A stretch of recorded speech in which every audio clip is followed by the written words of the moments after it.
Em todas as formas de arte, o humor está presente.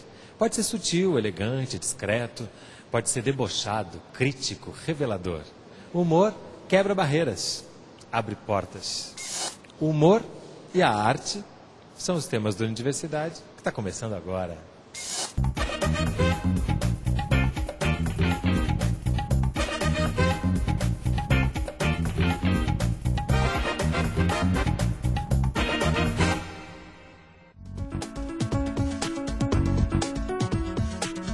Hoje na Universidade do Estado do Rio de Janeiro. Para que serve o humor? Para que serve a arte? Para que serve o humor quando usado através da arte? Coisas como essas a gente vai conversar aqui e vamos começar perguntando para a Júlia. Júlia, quando perguntam para você o que você faz, o que você diz? Sou palhaça. E aí, qual é que é a reação? Diversa. A maioria das pessoas riem, né? Eu acho que pelo inusitado da resposta. Eu acho que as pessoas nunca esperam ouvir essa resposta de alguém, o que você faz, ainda mais quando isso é uma profissão. E é mesmo uma profissão? É uma profissão. Você tem que se manter estudando, se manter praticando, né? O meu grupo, o Grupo Roda Gigante, faz um treinamento permanente, né, de técnicas que o palhaço usa para atuar. Então, é uma profissão que exige dedicação, que exige renovação, que exige pesquisa. Que exige seriedade, além do bom humor, né? Muita seriedade, exatamente. O bom humor também é importante no momento que você vai trabalhar com profissionais de saúde? Com certeza. Hoje em dia a gente já sabe que a saúde tem uma influência imensa da emoção, do humor das pessoas, né? Então, isso tem sistemas de transmissão de substâncias que fazem com que a saúde seja influenciada pela alegria, pela tristeza, pela surpresa, pelo medo, pela frustração. E falando em surpresa, os profissionais de saúde, quando recebem a notícia que o humor vai entrar no currículo, eles ficam surpresos? No início, sim, mas aceitam com muita tranquilidade. Na verdade, o ser humano ele quer se emocionar, né? A gente sabe que a gente aprende aquilo que nos afeta e a gente é afetado por aquilo que nos emociona. Então, os profissionais, professores, preceptores, eles gostam quando a gente apresenta o humor ou a emoção ou a arte na perspectiva da formação deles. Enquanto isso, a gente vai vendo que vai saindo uma caricatura lá no fundo. Já já a gente vai lá conversar com o Brown para saber da onde que vem a inspiração para uma caricatura. Mas eu já começo perguntando isso para você, né, que também trabalha com isso. O humor ele tem uma série de vertentes, né? A caricatura é uma delas. Tem o cartoon, tem a charge, tem a história em quadrinho, tirinha, a ilustração também pode ser feita com humor, né? Quer dizer, o humor, na verdade, o humor gráfico ele está inserido em vários contextos. E qual que você mais tem afinidade? Eu acho que é o cartoon, que é o que a gente chama de a piada desenhada, né? Que é atemporal. Você pode fazer, como é o caso, você pode pegar o Portinari, que está completando esses 50 anos de ausência dele, e fazer uma série de releituras das imagens que ele criou com humor. Aí você vê que na exposição tem uma série de estilos diferentes, e todos eles, mesmo quando críticos, não deixam de configurar a questão do humor. O humor também pode ser usado como uma forma de crítica? Basicamente, o humor é crítica. Você não existe humor a favor.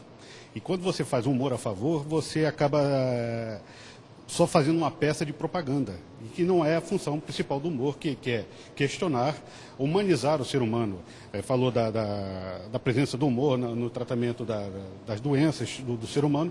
Basicamente, o humor humaniza as pessoas. Se você passa a usar o humor para manter as situações erradas ou não, você não está utilizando a ferramenta corretamente. Interessante isso, né? O humor é contra, não a favor, né?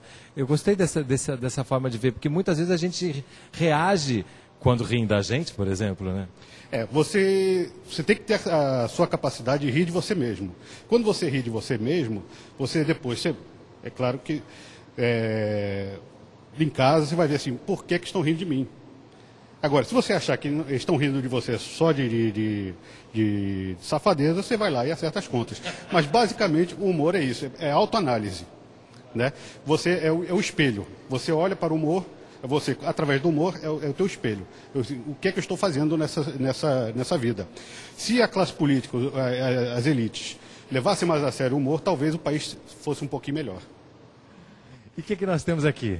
Aqui é um cartoon de um palhaço, quer dizer, uma figura icônica do humor, né? É uma homenagem à Júlia. Com certeza. Peguei o gancho e fiz ali o primeiro desenho.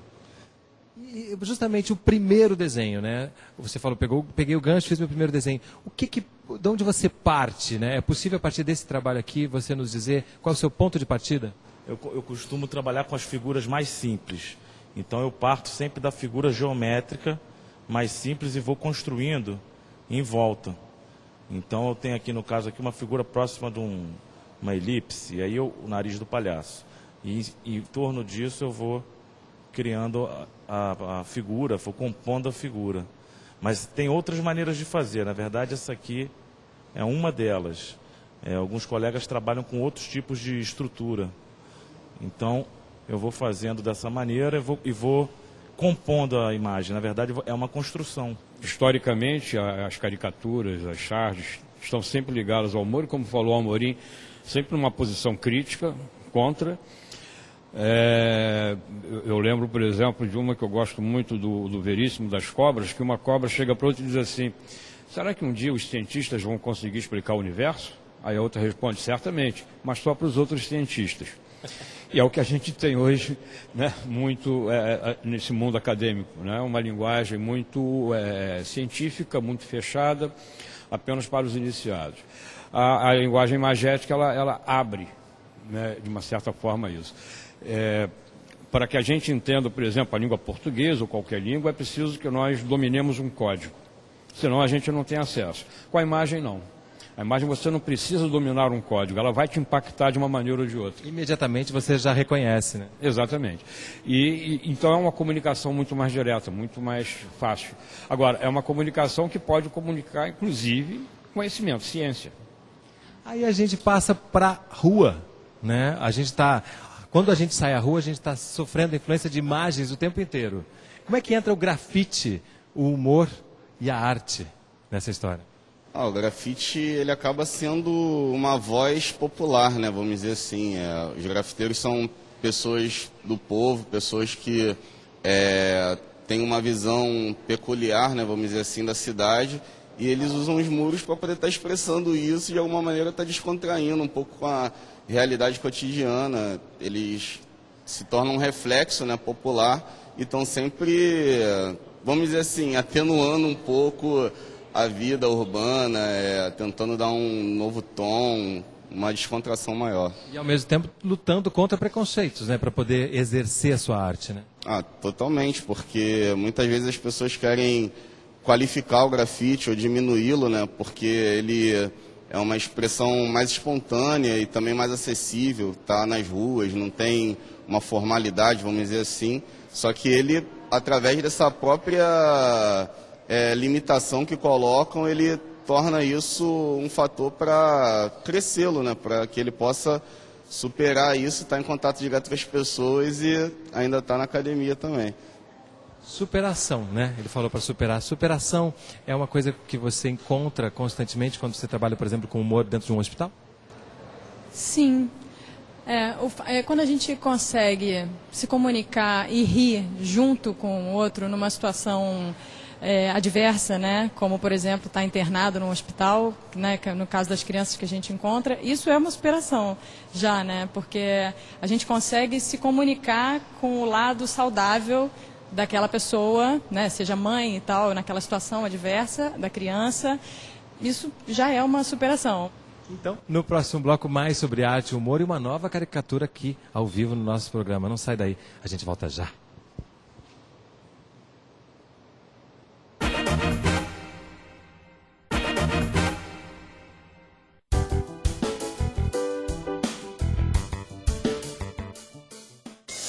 A Universidade está de volta na Galeria Cândido Portinari, na UERJ, Universidade do Estado do Rio de Janeiro. E a gente mostrou a sua homenagem ao Portinari aqui no bloco anterior, e ela é feita com nanquim e pintura digital? Sim, eu fiz o desenho no papel, da forma tradicional. Eu ainda não trabalho diretamente na tela, né? A gente escaneia, depois coloriza no Photoshop, que é o programa mais conhecido deles aí. Essas novas linguagens, essas novas tecnologias, você acha que de alguma maneira elas facilitam ou de que forma elas facilitam para a gente trabalhar?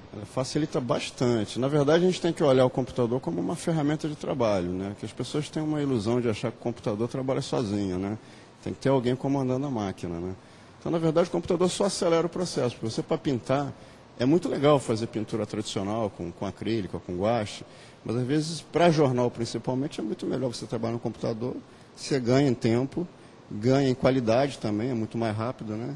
Já envia dali mesmo também. E tem artistas que nem vão na redação mais, né? O camarada está em casa, às vezes está em outro país, está em outro estado, o cara manda por e-mail, né? É muito mais fácil, muito mais prático.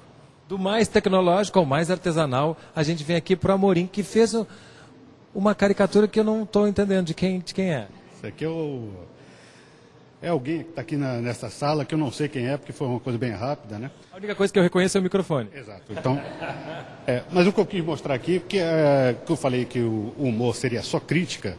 Não, quando você usa também a caricatura, você usa fazendo a caricatura, a intenção, às vezes, não é nem criticar a pessoa, é simplesmente caracterizar. Você pega assim, os traços básicos da pessoa, da vítima, né? E assim, ele não tem essa sobrancelha, ele não tem esse nariz, ele não tem esse cabelo, mas você olha assim, tá parecido. Pode botar aqui, por favor.